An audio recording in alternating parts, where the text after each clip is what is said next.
Oh, what a nice little crowd we have here.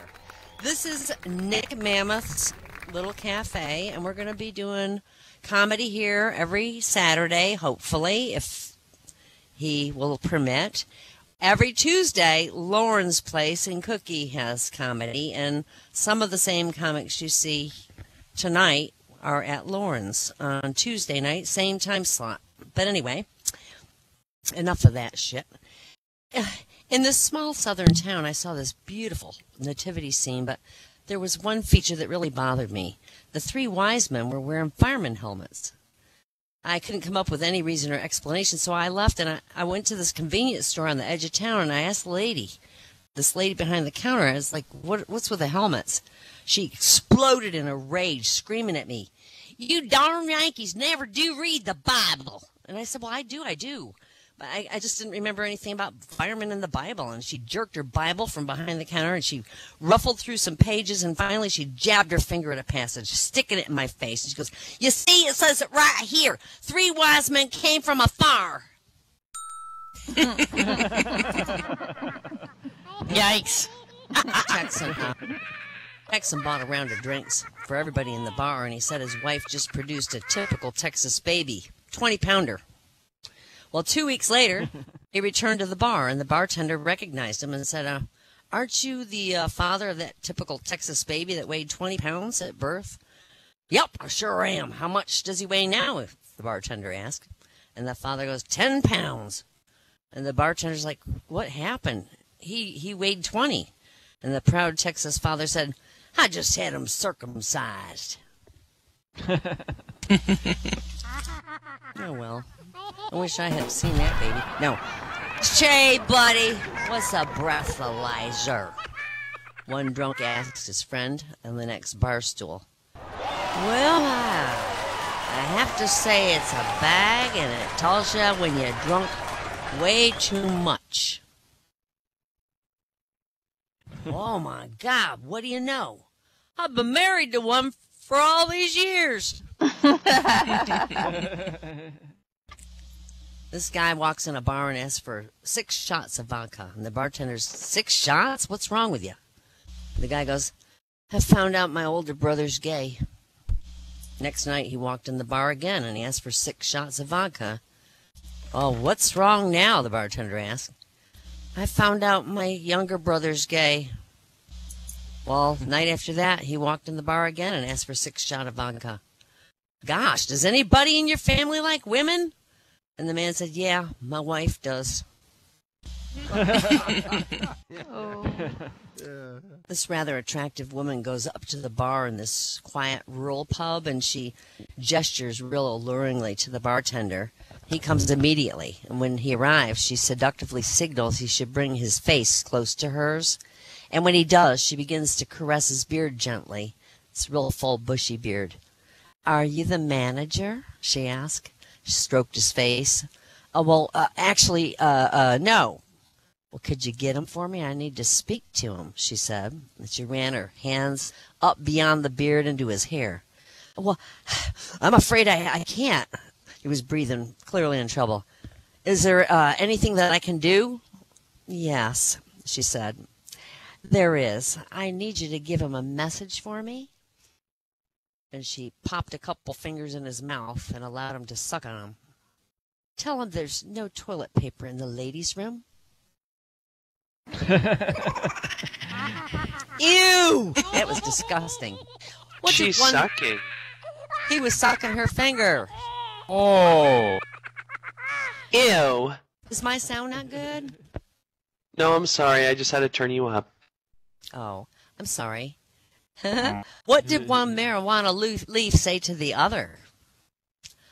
"Let's get out of this joint." I had a whole bunch of marijuana jokes, but I had to weed some of them out, so. You know which insect fares best during its lifespan of the 3? The female cricket, the female praying mantis, or the female grasshopper? It's the praying mantis. She always wants to get ahead. Oh, that was bad. This is for Sonobi. She loves her Oli jokes. Oli and Lena got married, and on their honeymoon trip, they were nearing Minneapolis when Oli put his hand on Lena's knee. She giggled, and she goes, Oli, you can go farther if you want to. So Oli drove to Duluth.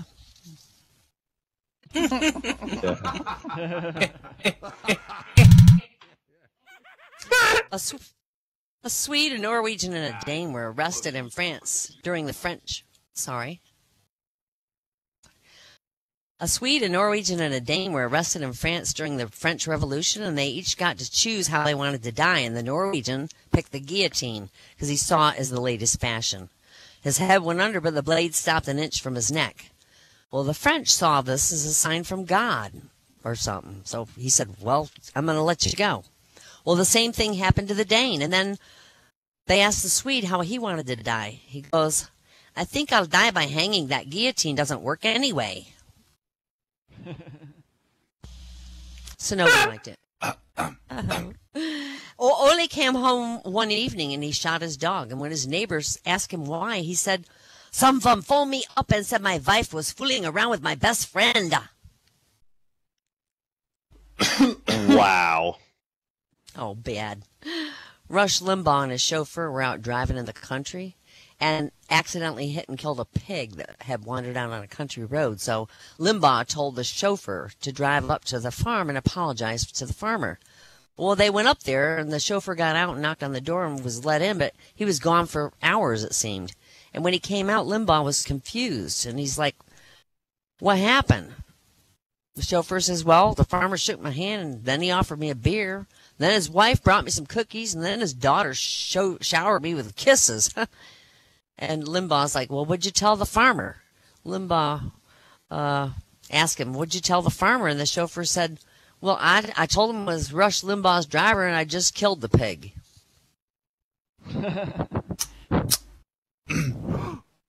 Well, thank you. A jogger running down a country road is startled by a horse, and he yells, hey, come over here, buddy. The jogger's stunned, and he runs over to the fence where the horse is standing. He's like, were you talking to me? And the horse goes, sure I was, man. I got a problem. I won the Kentucky Derby a few years ago, and this farmer bought me, and now all I do is pull this plow, and I'm sick of it. Why don't you run up to the house and offer him $5,000 to buy me? I'll make you some money, because I can still run. So the jogger thought to himself, wow, a talking horse. Dollar signs started popping up in his head. So he runs to the house, and the old farmer's sitting on the porch. The jogger tells the farmer, hey, man, I'll give you $5,000 for that old broken-down nag you got in the field. And the farmer says, son, you can't believe anything that horse says. He's not even been to Kentucky. Oh, you lost me.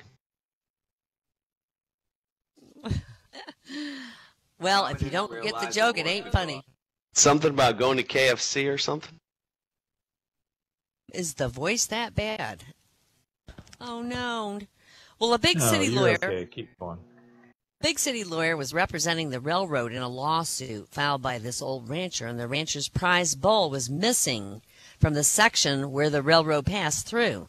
So the rancher just wanted to be paid the fair value of that bull. Well, the case was scheduled to be tried before the Justice of the Peace in the back room of the general store. The attorney for the railroad immediately cornered the rancher and tried to get him to settle out of court, but the lawyer did his best selling job, and finally the rancher did agree to take half of what he was asking. Well, after the rancher signed the release and took the check, the young lawyer couldn't resist gloating over his success. And he goes, you know, I hate to tell you this, old man, but I put one over on you in there. I couldn't have won that case. The engineer was asleep. The fireman was in a caboose when that train went through your ranch. I didn't even have a witness to put on the stand. I bluff you. And the old rancher said, well, I'll tell you, young feller, I was a little worried about winning that case myself because that darn bull come home this morning.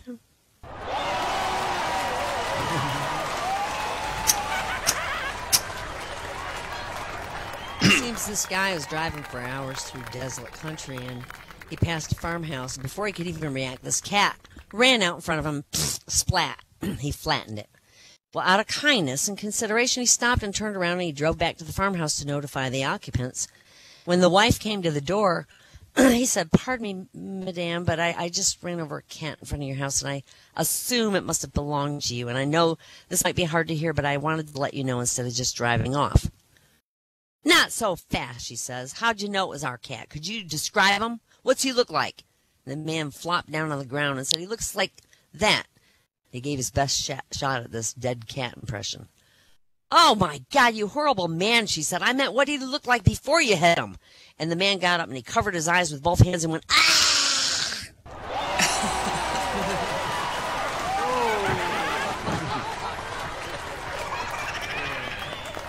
One night as this couple lay down for bed, the husband tapped his wife on the shoulder and started rubbing on her arm.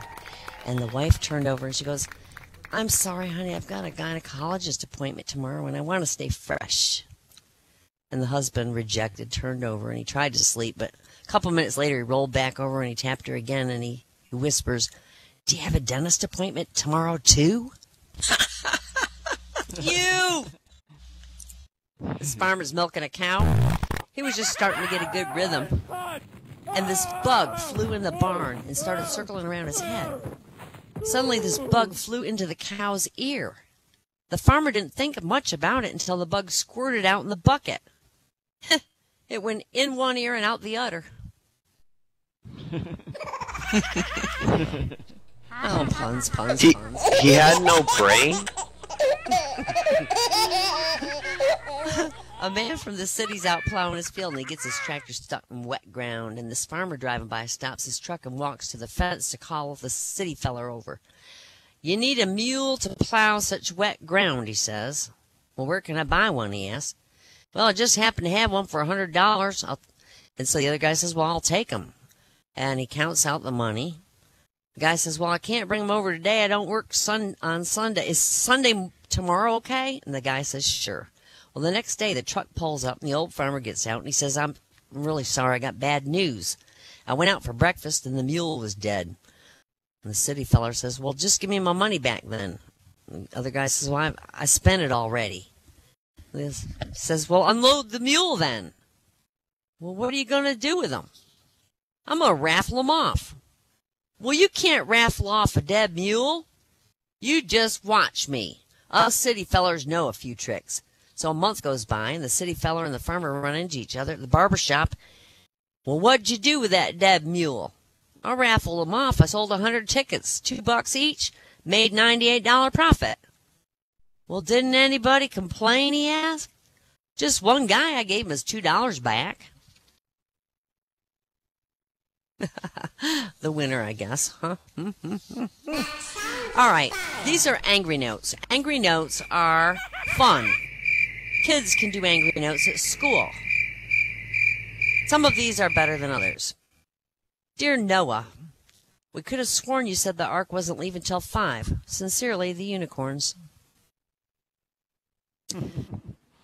"Dear Twilight fans, please realize that because vampires are dead and they don't have any blood pumping through them, they can never get an erection. Enjoy fantasizing about that. Sincerely, Logic."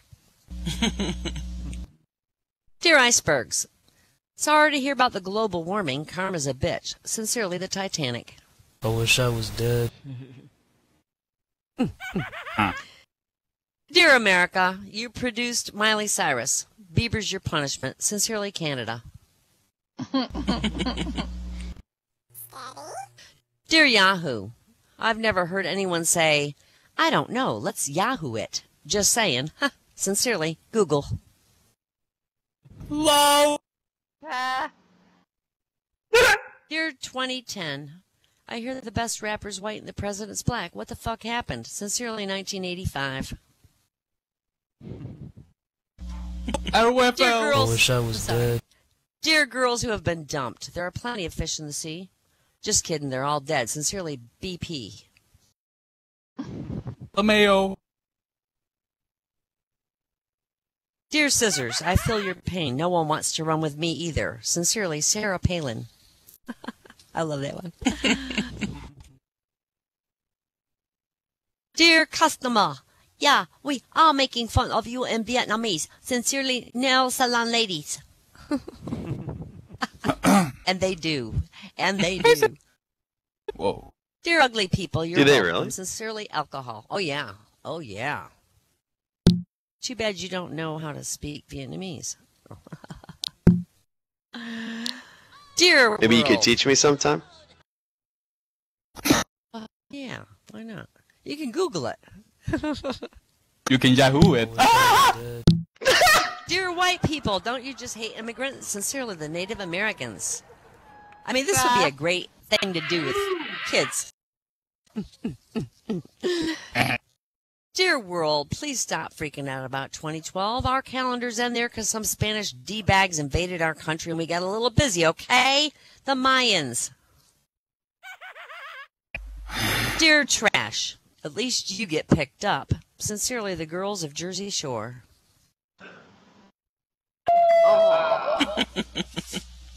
Dear man. Dear man, it's cute, but can you pick up peanuts with it? Sincerely, the elephant. All right, that's mine for the night, buddies. Thank you very much. Oh, yeah, give it up for one.